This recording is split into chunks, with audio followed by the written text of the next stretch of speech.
विश्वम दर्पण दृश्यमान नगरी तुल्यम निजांतर्गतम पश्यनात्मनि माया बहिर्बोधभूतम यथा निद्रया या साक्षात् कुरुते प्रबोध समये स्वात्मानं मे वाद्वयम तस्मै श्री गुरुमूर्तये नमः। इदं श्री दक्षिणामूर्तये ओम। इस वीडियो में हम बता रहे थे कार्य कारण, निमित्त और उपादान कारण। इस प्रकार क्या होता है, कार्य को देखकर निमित्त कारण का अनुमान करते हैं। कौन करता है निमित्त कारण का अनुमान? कार्य को देखकर न्यायवादी, न्याय दर्शन, ठीक है। और सांख्यवादी क्या करते हैं? उपादान कारण का अनुमान करते हैं, है ना, निमित्त कारण को देखकर। परंतु यदि निमित्त कारण और उपादान कारण एक ही हो तब क्या होगा? तब तो उस अभिन्न निमित्तोपादान कारण का न प्रत्यक्ष ही हो सकता है और ना अनुमान ही। समझ में आ गया? तो जगत में ऐसा कोई दृष्टांत नहीं है जहां निमित्त कारण और उपादान कारण एक ही हो। यदि कहो मकड़ी के जाले का निमित्त और उपादान दोनों कारण मकड़ी है तो ये भी ठीक नहीं है, क्योंकि वहां निमित्त कारण तो मकड़ी का चेतनांश है और उपादान कारण मकड़ी का जड़ांश है, ठीक है। तो संसार की किसी भी वस्तु में नित्यत्व लक्षण नहीं है, न काल नित्य है, क्योंकि जगत का काल स्वप्न में नहीं रहता और जागृत स्वप्न का काल सुसुप्ति में नहीं रहता। इसी प्रकार देश भी नित्य नहीं है। तो जागृत स्वप्न सुसुप्ति आई और चली गई, परंतु इनमें काल ज्यों का त्यों बना रहता है। परंतु अपरिवर्तनशील ब्रह्म का अनुभव तुमको कैसे होगा? तो नित्याकार वृत्ति के साथ तदात्म करके भी ब्रह्म का निरूपण नहीं हो सकता। इसीलिए भामतीकार श्री वाचस्पति मिश्र कहते हैं कि ब्रह्म में परमार्थता कारणत्व नहीं है, अपितु माया के द्वारा कारणत्व नटवत प्रतीत होता। कैसे? नटवत। इसलिए बोला माया कारणम ब्रह्म नटवत शंकरो अब्रवीत। किसी देश में बैठकर ब्रह्म, अच्छा किस देश में बैठकर ब्रह्म जगत का कारण बन रहा है? किस काल में बैठकर ब्रह्म जगत का कारण बन रहा है ना? किस द्रव्य में बैठकर जगत का कारण ब्रह्म बन रहा है? देश काल द्रव्य अतत्व है, तत्व नहीं है, लेकिन ये तत्व को लखा सकते हैं। अतः तटस्थ वस्तु में हम कारणत्व का अध्यारोप करके उसकी पहचान करते हैं। अच्छा, दिक् तत्व, दिशाएं, है ना, दिक् तत्व का प्रारंभ कहाँ से होता है? ये पूर्व पश्चिम उत्तर दक्षिण दिशाओं का प्रारंभ कहाँ से हुआ? मेरे शरीर के आगे पीछे, हैं, आगे पीछे, दाएं बाएं, ऊपर नीचे। तो दिशाएं प्रारंभ होती हैं कि नहीं शरीर से? तो इस दिक् तत्व का प्रारंभ मैं से ही होता है। इसी प्रकार काल का आरंभ कहाँ से होता है? इसी वर्तमान सेकंड से काल आरंभ होता है। तो वर्तमान सेकंड का आदि और अंत ही काल का आदि और अंत है। हमारी बुद्धि काल के अनादित्व और अनंतत्व को ग्रहण नहीं कर सकती। काल अनादित्व मैं हूँ, काल का अनंतत्व मैं हूँ। इसी प्रकार वर्तमान हृदय देश ही देश की अनादिता और अनंतता है। देखो ये आम है, मान लो मैंगो, आम, ये फल है एक आम। ये आम कहाँ से पैदा हुआ है? अब आप बोलोगे भाई पेड़ से पैदा हुआ, ये तो एक साधारण विचार है। दूसरा विचार एक और है इसमें, क्या ये है कि आम का दर्शन कैसे होता? इन नेत्रों से हो रहा है और नेत्राकार वृत्ति हृदय में है। उस नेत्राकार वृत्ति का जो अधिष्ठान और प्रकाशक है वो इस आम का वास्तविक कारण है, ठीक है, जिसके बिना इस आम की सिद्धि नहीं होती और जिसके होने से ही आम की सिद्धि होती है, वही इस आम मैंगो का कारण है। कारण की खोज में अपने विचार को फैलाओ मत, ब्रह्मांड में ना भागो, हैं, कि ब्रह्मांड के परे क्या है।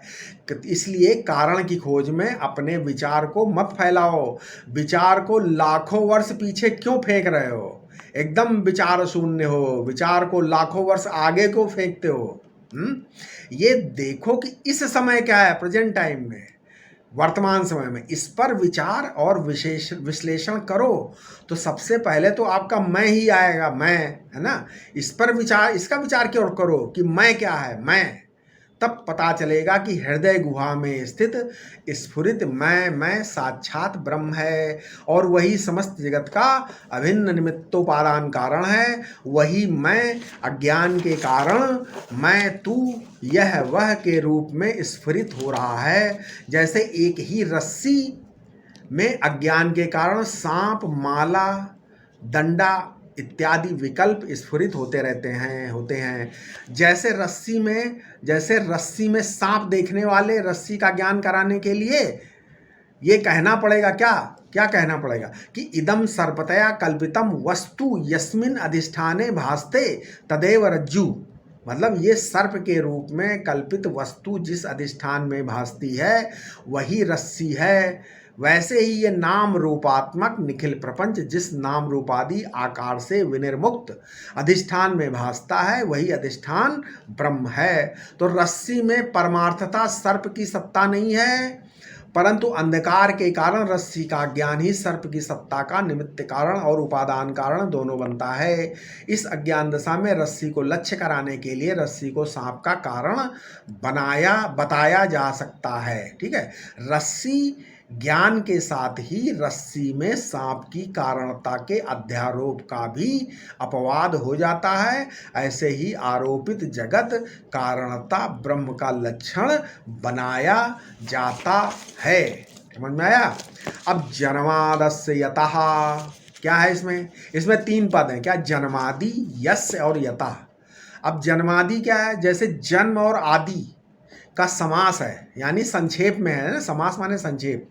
इस सृष्टि की उत्पत्ति, स्थिति और लय, प्रलय या लय, ये जन्मादि शब्द में प्रयुक्त समास का अर्थ है। दूसरा क्या? अस्य है ना, दूसरा पद है अस्य।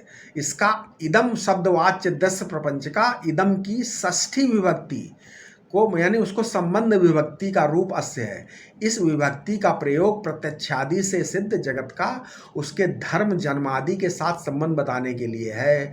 तीसरा यतः, जिससे यत का पंचमी विभक्ति का रूप यतः, मतलब पंचमी उपादान में होती है। यथा अर्थात जिससे ये जन्मादि धर्म वाले जगत का कारण निर्देश करता है। इस प्रकार क्या हुआ? जन्मादस्य, ठीक, जन्मादस्य यतः। इस सूत्र का शब्दार्थ भगवान शंकराचार्य अपने भाष्य में करते हैं। क्या? अस्य जगतो नाम रूपाभ्याम व्याकृत स्याने कर्त भोक्तृ संयुक्तस्य प्रतिनियत देश काल निमित्त क्रिया फलाश्रयस्य मनसाप्य चिंत्य रचना रूपस्य जन्म स्थिति भंगः यथा सर्वज्ञात सर्वशक्ते कारणाद भवति तद ब्रह्मेति वाक्यशेषः। अर्थात उस जगत का जो नाम रूप से प्रकट हुआ है, जो अनेक कर्ता भोक्ताओं में संयुक्त है, जो प्रतिनियत देश काल निमित्त से क्रिया और क्रियाफल का आश्रय है, और जो मन से भी अचिंत रचना रूप वाला है, उस जगत का जन्मादि अर्थात जन्म, स्थिति और भंग यथा जिस सर्वज्ञ सर्वशक्तिमान कारण से होते हैं वो ब्रह्म है। जगत के जन्मादि जो होते हैं वो तो श्रुति में है। कैसे? 33 श्रुति, यतो वा इमानि भूतानि जायन्ते ये जातानि जीवन्ति यत प्रयन्ति अभिशम विशन्ति तद ब्रह्म।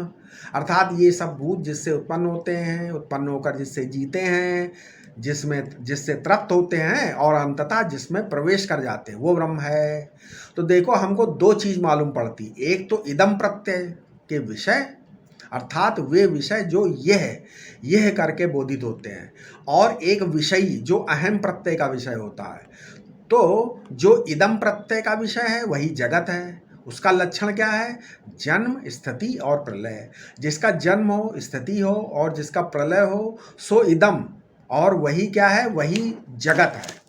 तो इदम कहने से क्या मालूम पड़ा? इदम कहने से ये मालूम पड़ा इस प्रकार, जो इदम प्रतीति का विषय दृश्य प्रपंच है उसके जन्म, स्थिति और प्रलय दिखाई पड़ते हैं। वे प्रतीयमान जन्म जिस कारण से होते हैं वो ब्रह्म है। अब यहाँ एक प्रश्न उठता है, क्या कभी किसी ने ब्रह्म से जगत को उत्पन्न हुए देखा है?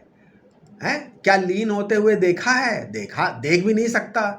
तो फिर जन्म, स्थिति, लय को आप ब्रह्म का लक्षण कैसे बनाते हो? ये प्रश्न। तो इसका उत्तर क्या है? अच्छा, ये देखो कि इस वर्तमान समय में 1 सेकंड आया, वो रहा और चला गया नहीं। तो वो किसको मालूम? ये तो आपको मालूम पड़ रहा है कि नहीं। तुम इस स्थान का उदय विलय, तुमको जो ये स्थान है इसका उदय विलय मालूम पड़ता है या नहीं? मालूम पड़ता है। अच्छा, ये मोबाइल है, ये पुस्तक है, इनमें प्रत्येक वस्तु की उत्पत्ति, स्थिति और लय आपको प्रतीत होते हैं कि नहीं? हैं? तो प्रत्येक क्षण में, प्रत्येक देश में और प्रत्येक वस्तु में तुम्हें निरंतर जन्म, स्थिति और लय का भान हो रहा है।